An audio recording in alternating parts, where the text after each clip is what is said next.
poder mágico do teu olhar está a nos dizer que é preciso amar. Beleza que aquece como o sol ardente, às vezes nos refresca como água corrente. Ela nos lembra mais luz de lua cheia, que pode tornar bela qualquer coisa feia, que pode ser clarão no alto da serra, nos faz acreditar em grande paz na terra, a luz do teu olhar. Esse poder que tanto nos fascina é o próprio amor que tudo ilumina. Qual natureza que tudo nos doa, qual a bondade que tudo perdoa. Esse poder que tanto nos fascina é o próprio amor que tudo ilumina. Qual natureza que tudo nos doa, qual a bondade que tudo perdoa. Bondade que tudo perdoa.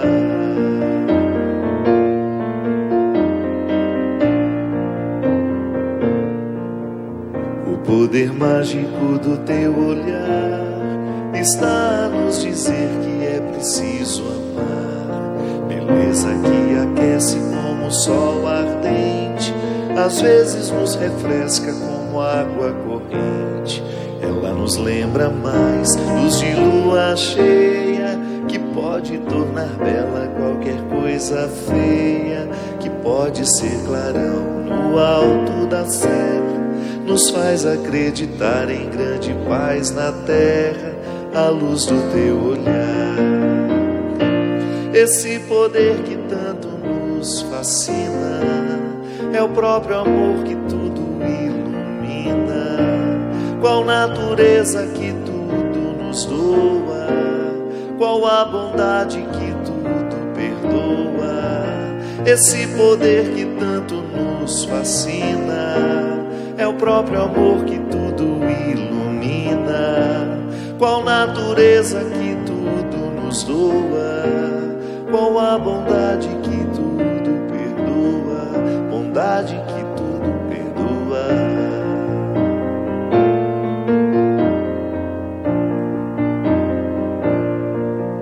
O poder mágico do teu olhar, a força mágica do teu olhar. O poder mágico do teu olhar, a força mágica do teu olhar. O poder mágico do teu olhar. Muito boa noite, com essa singeleza de canção que hoje nós começamos o programa Direção Espiritual. Essa música que está aqui no meu novo CD Clareou, que se chama O Poder Mágico. Eu me lembro que a primeira vez que eu ouvi essa música, eu fui arrebatado pela simplicidade dela, pela beleza. E eu gostei muito de perceber nesses versos simples. Interessante que no primeiro momento eu nem soube dizer exatamente por que eu gostei tanto. Quem me enviou essa música foi a Cris, uma amiga minha lá de Belo Horizonte, que também garimpa boas coisas, né? Conheci essa música através dela. Era um domingo de manhã, deve ter mais ou menos uns 3, 4 anos que ela me enviou essa canção. E eu não soube exatamente o que nessa música me fez tão bem. Eu sei que era uma gravação muito simplesinha da internet, que eu ouvia aquilo repetidas vezes. Aí depois, quando eu quis gravar essa música, inclusive tive várias oposições dos meus produtores lá. Ninguém, não, essa música não. Até que o maestro que eu tinha escolhido, um dos maestros, que foi o Cristóvão Bastos e o Eduardo Souto Neto, quando ele ouviu, essa música é linda, ele disse. É do Teló Borges, eu já sabia. E ele me disse, essa música tem uma história muito linda, padre. Ele fez para a avó que era cega. E aí, quando eu comecei a ouvir a música de novo, foi um entendimento totalmente diferente daquele primeiro que eu tinha tido. Porque, na verdade, quando eu escutava o poder mágico do teu olhar, eu ficava pensando qualquer pessoa que na minha vida possa exercer esse poder de tornar bela toda coisa feia, né? De ser clarão no alto da serra. Sim, nós fazemos a experiência de passar pela vida, ou de ter na nossa vida, algumas pessoas que têm esse poder mágico mesmo, de nos iluminar com o amor que ama, de nos ensinar essa bondade que tudo perdoa.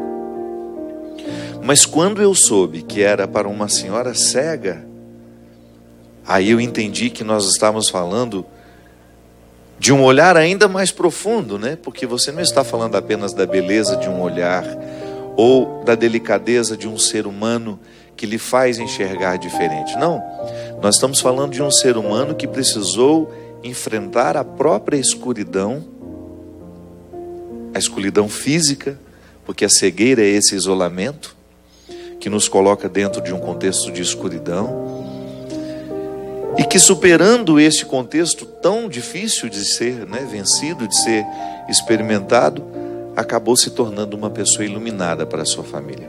Depois que eu fui prestar atenção no videozinho, inclusive se você quiser entrar no YouTube, você vai ver, digita lá o Poder Mágico, e você vai ver o clipezinho muito simples que alguém fez desta família e daquela senhorinha no meio, que deve ser agora nesse momento eu não me recordo se o Eduardo me disse se era mãe ou se era avó do Telo Borges, que é o autor da música. Eu acho que é a avó.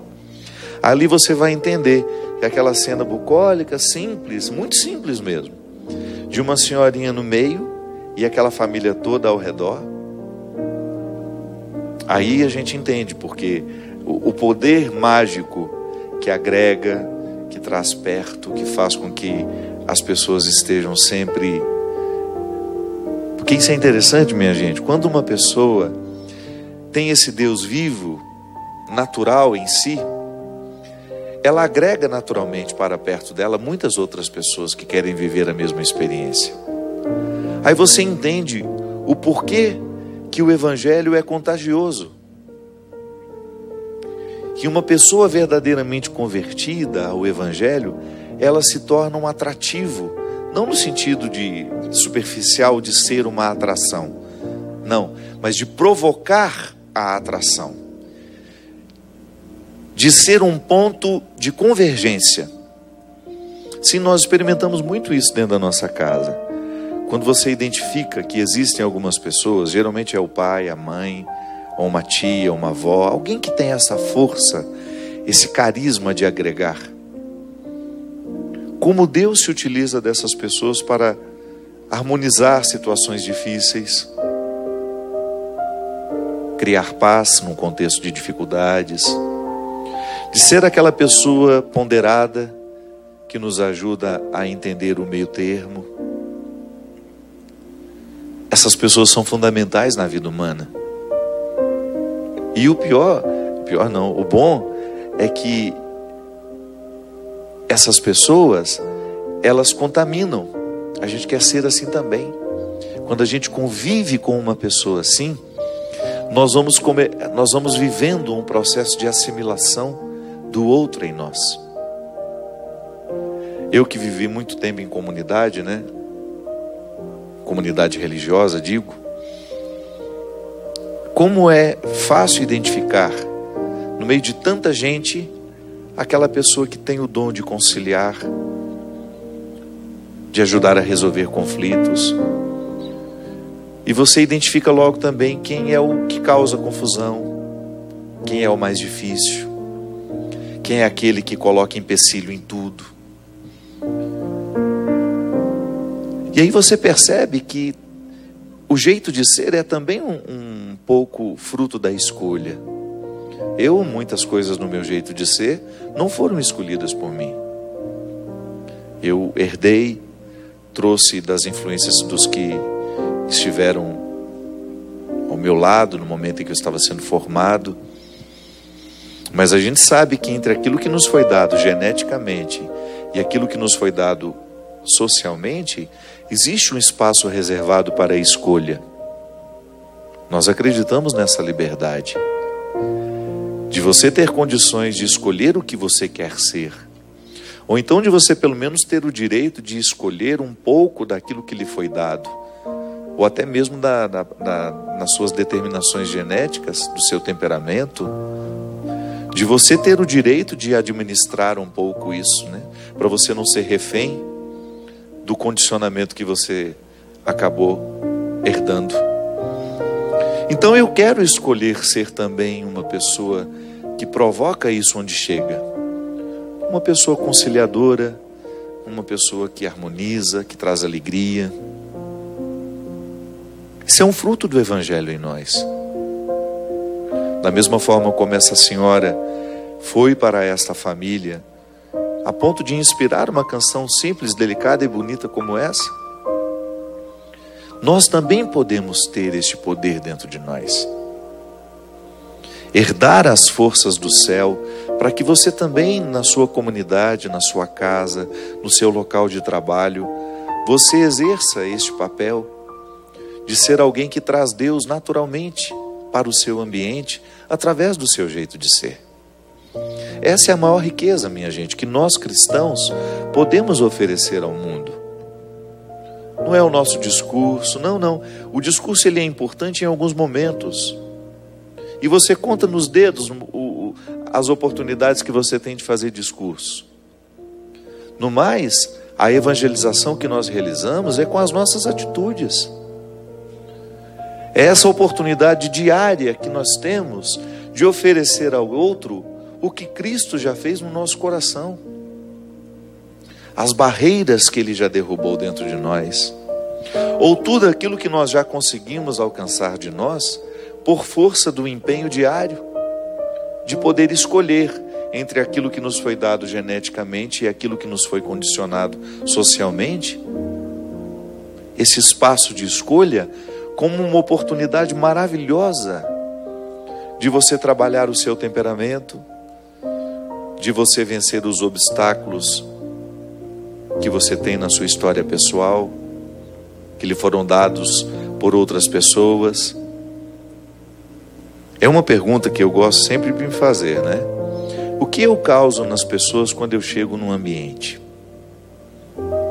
Sim, porque eu também me identifico como aquele que traz confusão, como aquele que retira a paz, como aquele que arruma encrenca.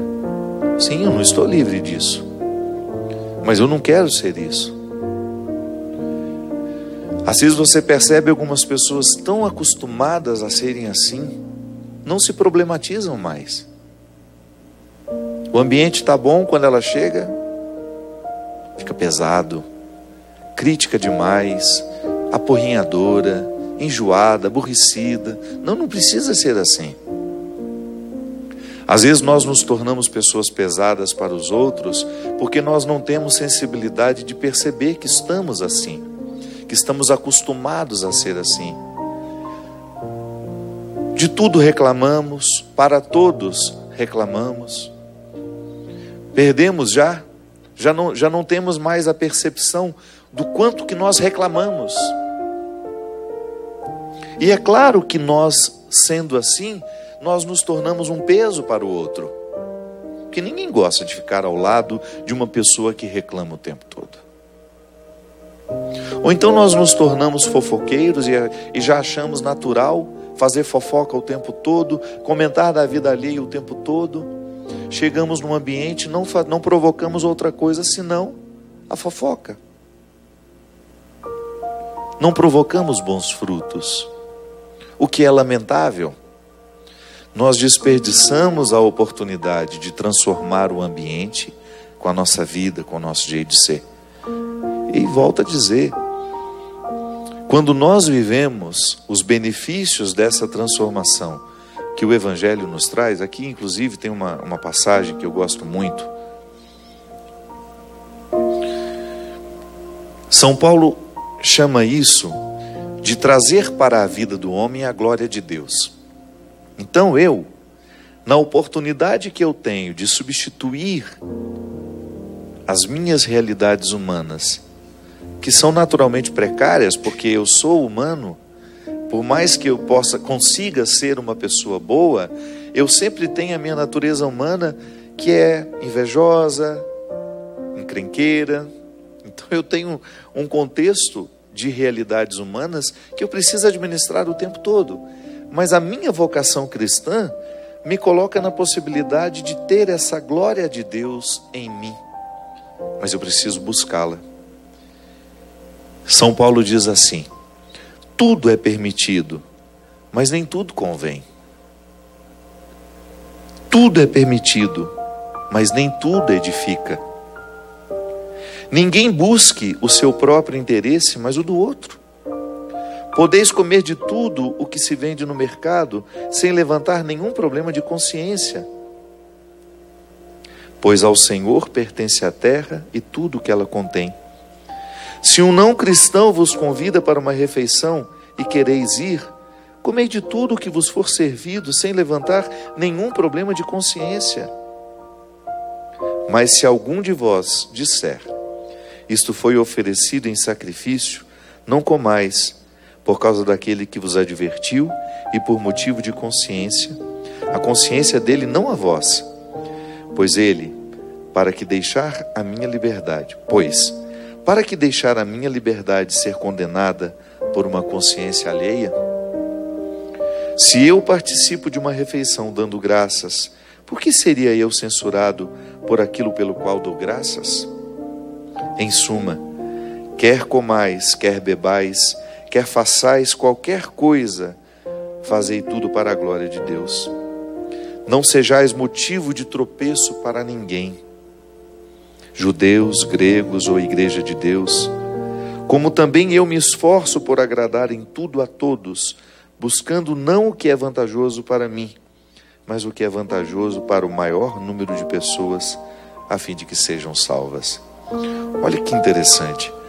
A preocupação de Paulo, inclusive dando exemplo para a comunidade, que certamente tinha conflitos lá, do que se deve comer, do que não se deve comer, né? Eles ainda estavam organizando o cristianismo dentro deles, então naturalmente ainda estavam muito presos às leis judaicas. Então imagina que conflito para um judeu recentemente convertido ao cristianismo, experimentar a liberdade cristã, estando tão amarrado tradicionalmente, religiosamente falando, né, às culturas de seus antepassados, que proibiam tanto, que colocava a ordem na mesa, né? Então São Paulo está falando para uma comunidade que está aprendendo a ser livre. Mas veja bem como é interessante. O enfoque de Paulo é que o cristão se posicione dentro da comunidade numa perspectiva de exercitar constantemente consigo mesmo, exercitar-se diariamente numa conversão que lhe faça sair de seu egoísmo para viver comunitariamente, sempre pensando no bem comum. E quando eu penso no bem comum, eu tenho que necessariamente abrir mão do meu mau humor, da minha falta de caridade, da minha falta de justiça, da minha fofoca, porque senão eu não construo o bem comum. Eu não faço o que essa senhorinha conseguiu fazer no coração da família dela, tornar-se um referencial de pessoa que é capaz de converter o que é feio em bonito, de acender uma luz por onde passa, de ser uma luz no alto da serra. Sim, minha gente, nós não temos outra pretensão. É essa. Tudo nos é permitido, mas nem tudo nos convém. Por que nem tudo nos convém? Porque se eu identificar que aquele comportamento, que aquela escolha vai me prejudicar na minha relação com a minha família, com a minha casa, com aqueles que diretamente estão ligados a mim, por amor a eles, eu preciso não aceitar. Eu preciso retirar da minha história. E é por isso que a conversão será sempre para nós um exercício de deixar de lado as situações que nos privam de nós mesmos. Porque só quem está na conquista diária de si mesmo vai saber oferecer-se a alguém. Caso contrário, se não houver essa busca pessoal por ser de si mesmo, nós não teremos condições de nos oferecer a alguém. E nós não saberemos entender essa liberdade cristã. Eu sei que você vive os mesmos desafios que eu, que nós somos iguais. Podemos até estar em estágios diferentes, mas em algum momento da vida nós já fomos iguais. Tivemos os mesmos medos, nos alegramos pelas mesmas causas e enfrentamos os mesmíssimos desafios. E um deles é este: nós conseguirmos extrair de nós, conseguir arrancar lá do fundo dessa humanidade tão machucada a coragem para que o Evangelho se torne uma realidade muito viva em nós. E aí o nosso discurso é apenas uma consequência da nossa vida. O que a gente vai evangelizar é vivendo. O vizinho vai saber que nós somos uma família cristã pela nossa capacidade de ser uma vizinhança saudável, amiga, fraterna, solidária, capaz de respeitar as regras sociais.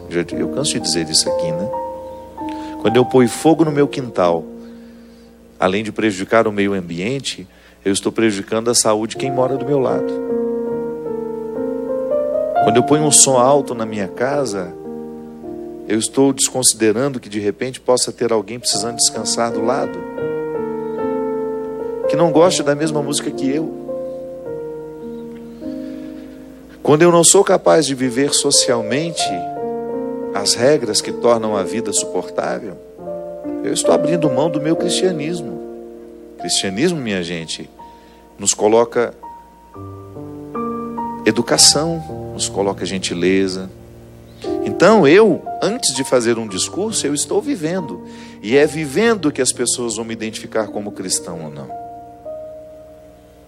Se o nosso cristianismo necessitar do nosso discurso o tempo todo para que a nossa identidade cristã seja dita ao mundo, alguma coisa está errada. Esse poder transformador que é o cristianismo em nós, que nos ilumina para ser um sinal de vida na vida do outro, esse cristianismo é vivo, ele é existencial. E é por isso que aqui também você vai encontrar em João, né, uma das cartas,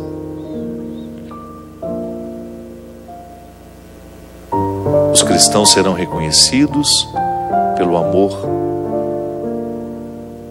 E pelo amor, vede como se amam. As comunidades cristãs serão identificadas pela generosidade, pela solidariedade que ali prevalece. Não são as nossas fachadas, com as nossas cruzes, com as nossas inscrições religiosas, com os nossos brasões das nossas dioceses, das nossas igrejas, que vão nos dizer, que vão dizer aos outros que nós somos cristãos. São as nossas atitudes. É a maneira como nós nos tratamos. É isso que dá testemunho de nós. Aqui na Canção Nova, nas pequenas comunidades, nas muitas pequenas comunidades que constituem a Canção Nova. Se esse amor, se essa solidariedade não é praticada lá nas casas, lá no silêncio, onde ninguém tem uma câmera dessa ligada, se eles não sentem que este evangelho é uma regra de vida para eles de verdade, eles estão perdendo tempo. E vão ficar infelizes tão logo percebam que estão perdendo a vida num projeto que não está marcado pela coerência.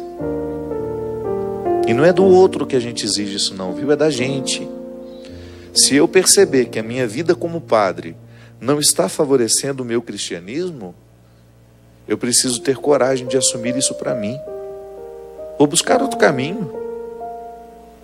Não deixo de ser cristão, não. Quantas vezes eu já me coloquei esse desafio? O meu cristianismo não é porque eu sou padre, não. É antes. Eu volto lá ao meu batismo. Se eu descobrir a minha vocação como padre, a minha vocação como padre, o meu trabalho como padre, não pode, de maneira alguma, ofuscar a minha vocação que está lá no meu batismo. Eu sou cristão. Depois, tudo que eu vou fazendo como cristão é só para ajudar a florescer o cristianismo que já está em mim, semente. Sim, dependendo da vida de padre que eu levo, eu posso burocratizar a minha fé e perder as graças do meu batismo. Não que elas vão embora, eu deixo de usufruir. Eu viro um executivo da fé, trabalho, ofereço aos outros aquilo que eu não tenho mais há muitos anos. A vida religiosa, a vida sacerdotal é um risco. É um risco, porque nós podemos entrar, aperta um botão mecânico e vai tudo no mecânico, tudo no automático. Nós já perdemos a graça de ser quem somos. Por motivos que não vale nem dizer aqui agora, porque são tantos. Mas se eu, como padre, percebo que eu estou me privando dos benefícios do meu batismo, porque estou vivendo o meu sacerdócio de uma maneira equivocada, eu preciso corrigir esse erro. Eu preciso ter coragem de olhar nos olhos das pessoas e dizer: eu estou me perdendo do meu cristianismo por causa do meu sacerdócio, por causa da maneira como eu estou vivendo o meu sacerdócio. E aí, cada um de nós. Uma vez eu tive coragem de dizer isso a um amigo meu, que estava há anos à frente de uma pastoral. Por fim, ele já era o homem que mais mandava na comunidade. E ele se distanciou tanto do cristão que ele era, com esse poder todo, que num momento de muita crise, de muito sofrimento lá, eu era seminarista ainda, eu disse para ele: por que você não abandona todo esse trabalho e volta a ser apenas um membro da comunidade? O poder está lhe retirando o cristianismo. Depois que você ficou coordenador, esses 5 anos que você está na coordenação da comunidade estão acabando com a sua fé. Então há algo aí muito mais precioso a ser preservado do que o seu cargo, a sua função, o seu trabalho administrativo. Eu me lembro que eu disse a ele uma frase do fundador da congregação onde eu fui criado, Padre Deon: Deus não pode fazer nada com as nossas obras se Ele não possuir o nosso coração. Quando eu percebo que estou dando a Deus apenas as minhas obras, porque na verdade o que são as obras? Uma oportunidade que Deus tem de mexer no meu coração. E ele ficou muito assustado com o que eu disse para ele. Aí teve uma crise de choro, eu me lembro. Meu amigo, salve o seu cristianismo. E a única forma que você tem de salvar esse cristianismo hoje é abrindo mão desse poder que você tem, que ele está te fazendo mal. Você está deixando de entender o que Deus quer de você. E foi a melhor coisa que ele fez. Porque eu acho que se ele tivesse insistido em continuar sendo coordenador da comunidade, ele teria perdido a fé dele. Ele teria perdido a capacidade de reconhecer no seu batismo as forças da sua salvação. Sim, que com o tempo nós vamos perdendo a capacidade de reconhecer o que verdadeiramente nos salva. O que me salva são as forças do meu batismo. Eu estou aqui, com todas as sementes da salvação dentro de mim. Eu só preciso fazê-las florescer. Nós vamos para um rápido intervalo e a gente volta já já com o programa Direção Espiritual.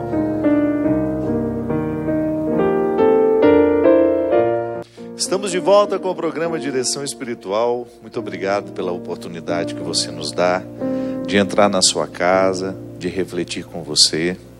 O bom é que, ao refletir com você, nós também temos uma feliz oportunidade de pensar o nosso cristianismo. Eu e o Christian já fazemos isso aqui há 11 anos, vai fazer 12. Boa noite, seu Christian. Tudo certo? Muito frio aí no canto? Vocês não fazem ideia a friagem que está esse estúdio. No calor a gente sofre com o calor, agora no frio esfria demais também. Presente da nossa diretora que arrumou o ar-condicionado e está nessa situação aqui. Mostrar poder. Nós reclamamos tanto no verão, agora ela está se vingando da gente. Mas nós agradecemos muito pela oportunidade de poder refletir com vocês aquilo que é também a matéria-prima da nossa vida. Um cristianismo, para ser bem vivido, ele precisa ser diariamente refletido. Se ele não colocar a nossa vida na mesa, né, ele deixa de estabelecer os frutos que pode. Olha, gostaria de convidar, próximo dia 12, eu estarei aí em Brasília, para um grande evento no ginásio Nilson Nelson. Então, dia 12 de maio, todo o povo de Brasília e região está convidado a estar comigo aí, nesta grande noite de evangelização. Já vamos cantar também músicas do CD novo, um projeto bem bonito, A Estrada Sou Eu, que nós já estamos trazendo músicas novas do nosso novo trabalho. No dia 13, eu estarei em Medianeira, no Paraná. Acho que é a primeira vez que eu vou a Medianeira. Então você que é aí de Medianeira e região, organize a sua caravana para estar conosco. Lembrando que esse show, se você entrar no meu site www.fabiodemelo.com.br, você clica lá na data do show, tem a página dos eventos. Você, quando clica no nome da cidade, aí você tem todas as informações necessárias. O local do evento, o horário, o telefone do organizador para maiores informações. Então, sempre que eu falar aqui o nome de uma cidade, se você quiser saber um pouco mais sobre aquele show, é só entrar lá na agenda e você vai ter as informações através dos telefones que estão à disposição. E no dia 19 eu estarei em Santos. Vai ser uma alegria poder voltar a essa cidade que me acolhe sempre tão bem.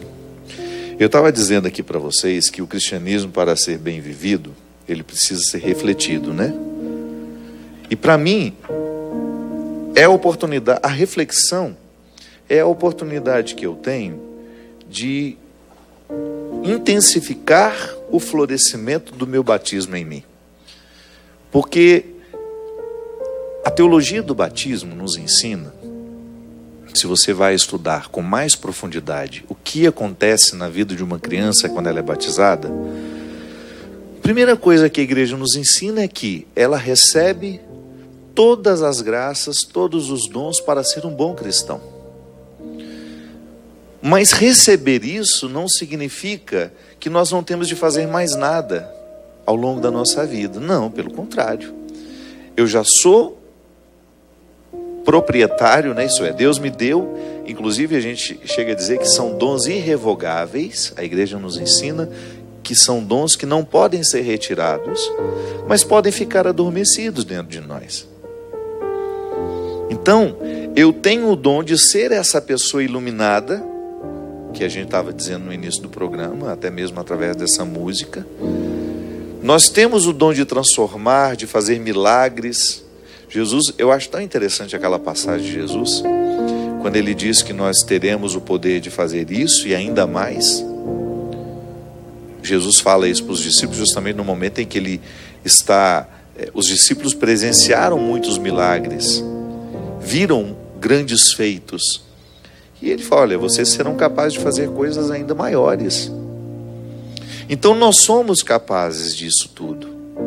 A vida cristã, ela torna uma pessoa verdadeiramente grande. É impressionante como as virtudes cristãs qualificam a vida de uma pessoa. Você experimenta aquilo que há de mais sagrado em você. O mergulho em si mesmo, a oportunidade de descobrir as riquezas que Deus deixou em você, e você fazer essas riquezas crescerem. Então, no batismo nós recebemos todos os instrumentais para que nós tenhamos condições de vencer o pecado original que está em nós. Isto é, aquela herança adâmica, né? A minha tendência a ser fraco, as tendências a uma vida viciosa, porque nós somos humanos, essas fraquezas estão em nós, e nós precisaremos administrar isso ao longo da nossa vida. Então o batismo já me muniu com tudo aquilo que eu preciso para vencer, para eu não ser refém do meu pecado. É por isso que depois eu vou crescer na vida sacramental. Eu vou ter a oportunidade de viver a confissão, a Eucaristia, que são sacramentos que me ajudam a ficar vivas dentro de mim, de ficarem atuantes as graças recebidas no batismo. É bonito porque quando eu me confesso, eu, no gesto de contar ao Padre, receber a absolvição dos meus pecados, é como se eu estivesse nascendo de novo. Como se eu estivesse ali, novamente recebendo o dom de viver, de reconstruir, de ir adiante. O sacramento, ele me absolve do passado, embora ele não me livre das consequências, né? Eu preciso continuar enfrentando as consequências dos meus erros. Mas eu tenho uma feliz oportunidade de nascer de novo. A Eucaristia me configura ao Cristo. Isto é, me dá a oportunidade de ter em mim fisicamente, porque a Eucaristia você come, entra na sua corrente sanguínea.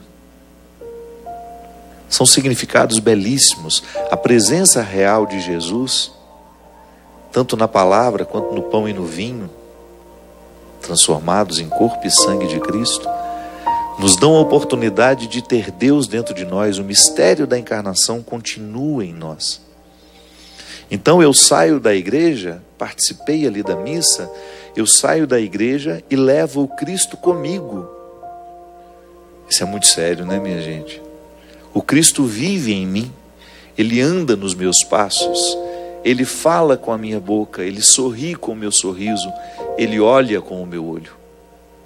Então eu tenho a oportunidade de encarnar Deus na história.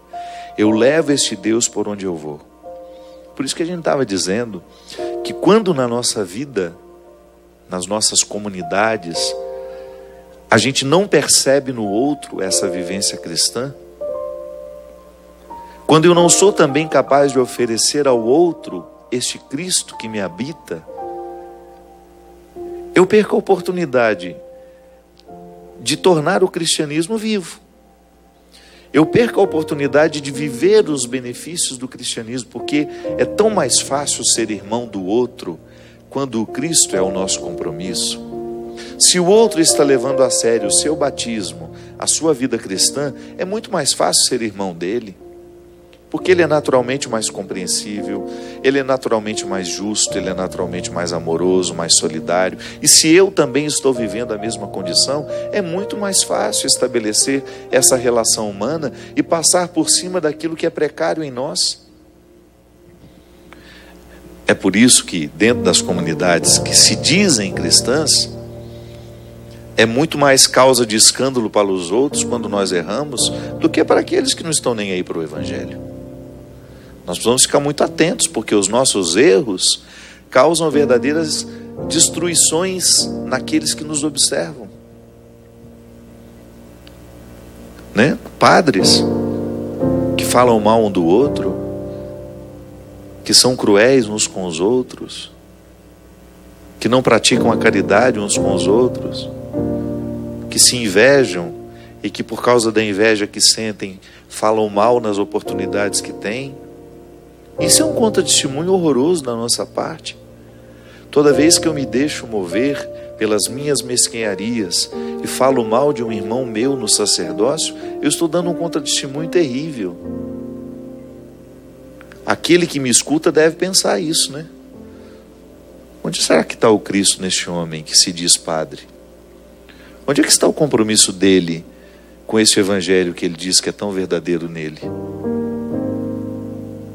Eu, como padre, se eu tenho uma postura que é contrária à proposta do evangelho, você vai regalar os olhos e vai, não pode ser.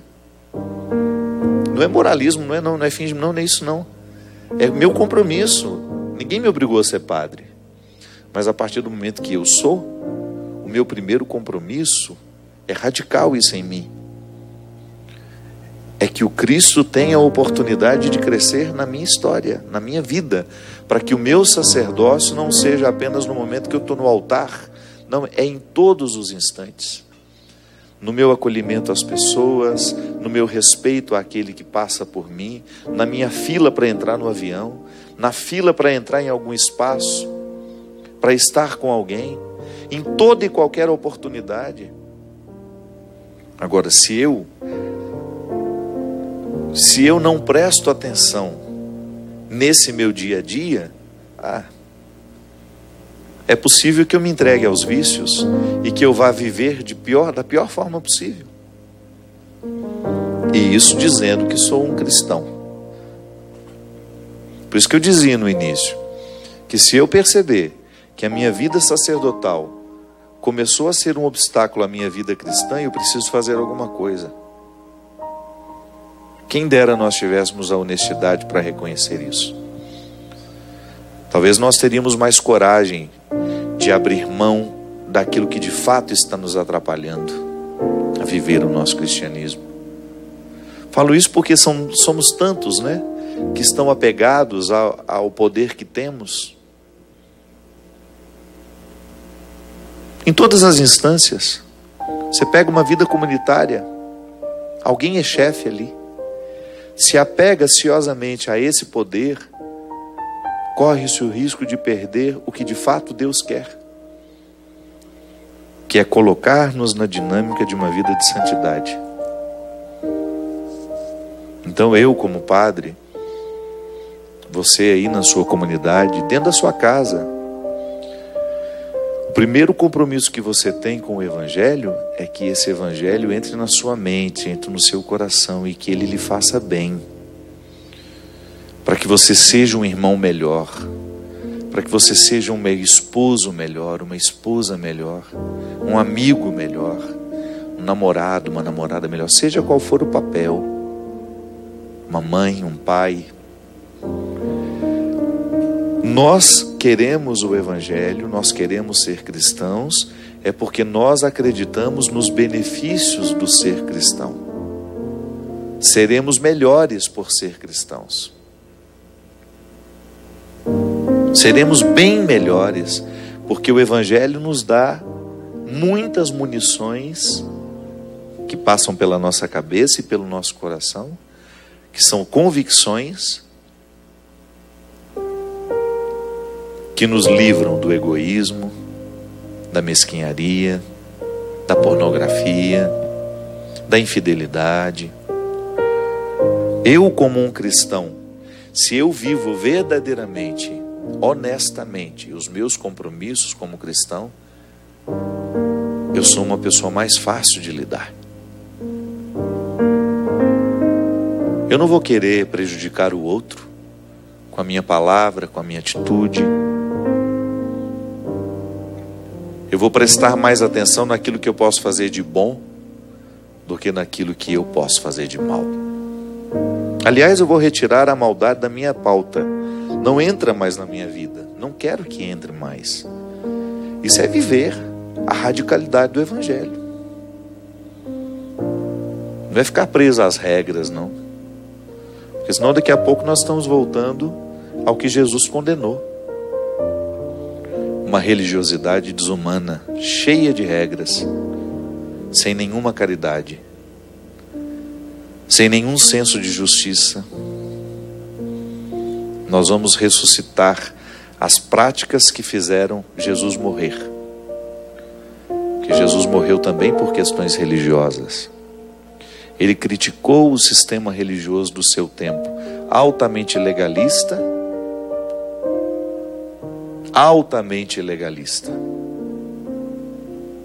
sem nenhuma misericórdia com os pobres, com os pecadores, com os frágeis, uma religião elitista, poderosa, que fazia questão de demonstrar publicamente o poder,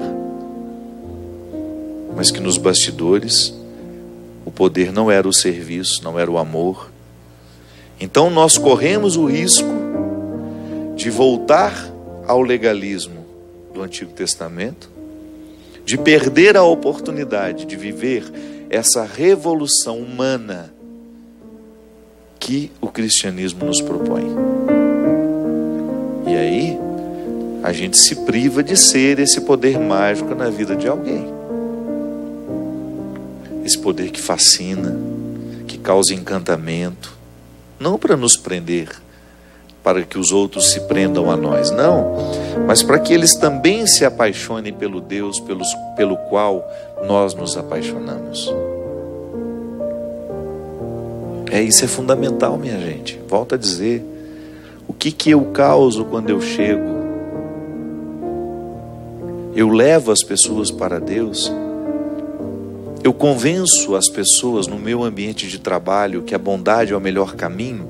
Mas como é que eu convenço? Falando? Não, é sendo bom. É não permitindo o engano. É não permitindo que alguém seja enganado. É nunca fazendo parceria com a maldade. É não puxando o tapete do outro. É não inventando histórias. É não mentindo. É não caluniando. É não fofocando.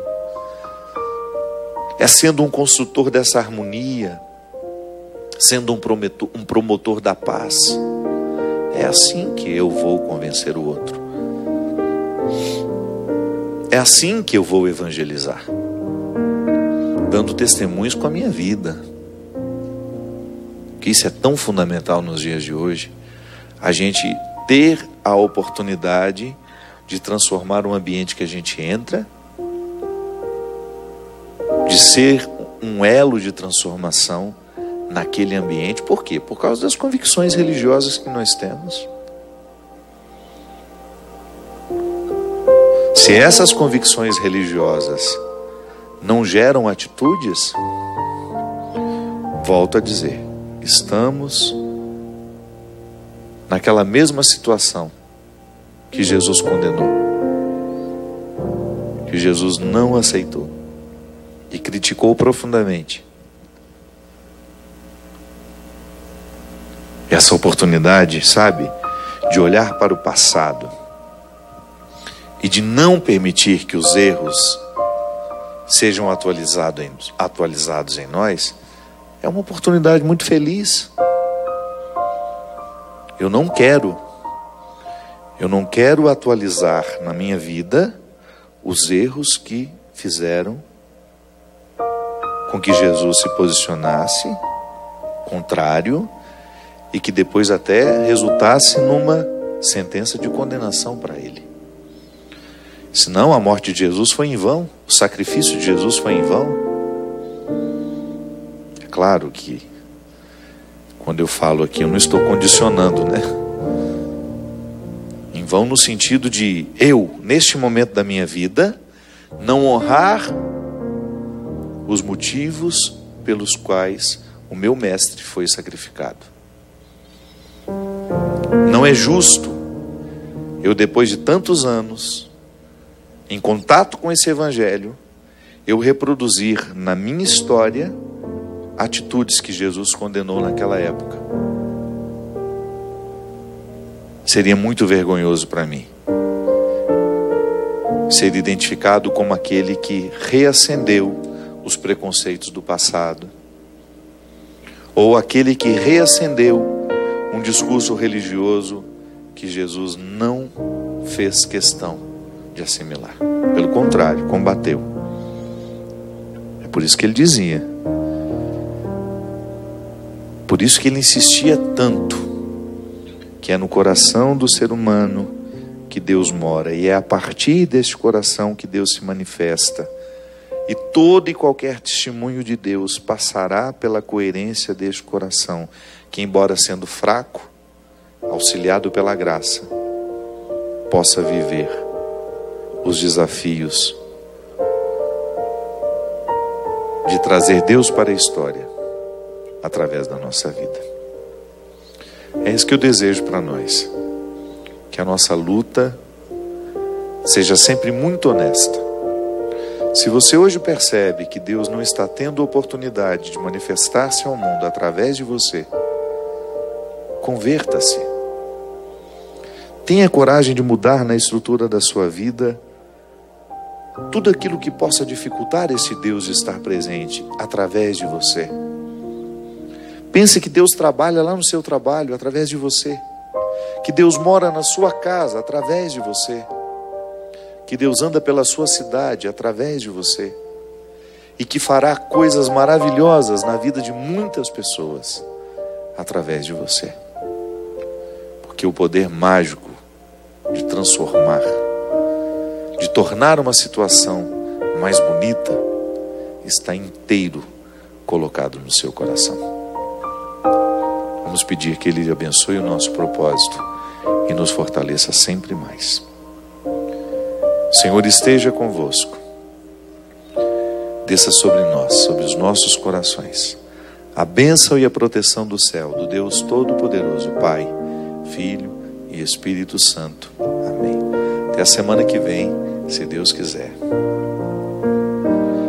O poder mágico do teu olhar está a nos dizer que é preciso amar. Beleza que aquece como o sol ardente, às vezes nos refresca como água corrente. Ela nos lembra mais luz de lua cheia, que pode tornar bela qualquer coisa feia, que pode ser clarão no alto da serra, nos faz acreditar em grande paz na terra, à luz do teu olhar. Esse poder que tanto nos fascina é o próprio amor que tudo ilumina, qual natureza que tudo nos doa, qual a bondade que tudo perdoa.